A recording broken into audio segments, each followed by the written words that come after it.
রাব্বুল আলামিন আবহাওয়ার কিছুটা ভালো করে দিলেন। পনেরোর সময় চিন্তা করছিলাম কি আমি ভয় বৃষ্টি হচ্ছিল, আমরা এমন করে দিয়েছে যে বৃষ্টিও নেই, গরমও তত নেই, রোদও তত নাই।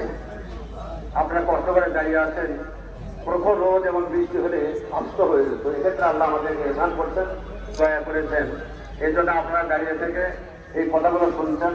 এই কষ্টটা আল্লাহ রাব্বুল আমাদের নাজাতের জায়গা হিসেবে কবুল করুন। আল্লাহ আমাদের মাঝে এখানে রয়েছেন বাংলাদেশের কিছু সন্তান, আমাদের উত্তরবঙ্গের কিছু সন্তান। উল্লাপাড়ায় বাড়ি, ছাত্র নেতা ছিলেন, ঢাকা মহানগরের আমির ছিলেন, এখন স্টেট সেক্রেটারি জেনারেল আমাদের প্রিয় ভাই জনাব রবির সংস্থান রয়েছেন।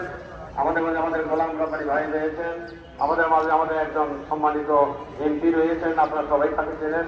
আর বিভিন্ন জেলা থেকে এবং উপজেলা থেকে বিভিন্ন এলাকা থেকে আমাদের অনেক দায়িত্বশীল ভাই আপনারা এখানে এসেছেন। শুধুমাত্র প্রাইমারি স্কুলের সাথে আপনাদের একটা মহব্বত, একটা ভালোবাসা ছিল।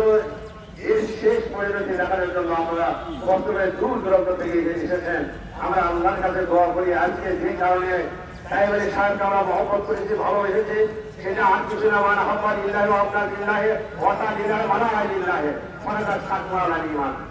যে তোমরা শুধুমাত্র ভালোবাসা হয়, মানুষকে ভাইবে একমাত্র আল্লাহর সঙ্গে যদি তার ভালোবাসা থাকে, আল্লাহর পদ্ধতি করে থাকে, আল্লাহ যদি বন্ধ হয় আল্লাহর পদ্ধতি করে থাকে, এই কারণে তারা তার সাথে ওরা প্রস্তাবি করে বন্ধুদের রাখবে, ভালোবাসা করবে। আমরা প্রাইমারি সাহেবকে আছে আমরা ধীরে কারণে ভালোবাসি, সেই কারণে আমরা এখানে এসেছি। ভাইয়েরা অনেক লম্বা ইতিহাস থাকলেও এখানে বলার এখানে সুযোগ নাই। ইনশাআল্লাহ সামনে দিনে এটা আমরা কথা বলবো। আমাদের মানুষ আসছিলেন আব্দুর রহমান ফকির রাহিমাহুল্লাহ, তার এক নম্বর শিষ্য হিসেবে এই লাইব্রেরি ভাই কাজ করেছেন। আগ্রহও ছিল, যেটা গোলাম বাপরে ভাই উল্লেখ করেছেন। আমরা তাদের কাছে দেখেছি ভাইয়েরা 13 বছর ধরে আগে আনছিল অবস্থায় ছিলাম, যেখানে থাকার পরেও উপরে উপরে আগে এখানে এসেছি। এই মুহূর্তে কোন জায়গাতে কিভাবে করছে যে আমরা বিভিন্ন জায়গা থেকে আমার সাথে দেখা করেছেন, কথা বলেছেন। ভাই আমি আসছি, আমি কাজ করতেছি, মানুষের যাচ্ছি। আমি বললাম কোন দায়িত্ব থাক আর না থাক, জনগণের কাছে আপনি ইসলামের দাওয়াত দেন, আপনি চলতে থাকে।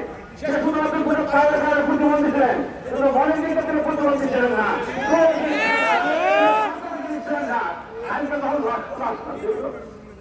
স্বাস্থ্যটা ঠিক আছে, সুন্দর ওইভাবেই দেখেছি। কিন্তু তিনি চলে গেছেন আমাদের মাঠ থেকে।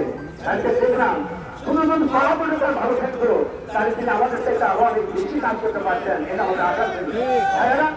তিনি গ্রামে গঞ্জে সব জায়গায় তিনি গেছেন, তিনি আপনাদের কাছে গেছেন, আপনারা তাকে নেতা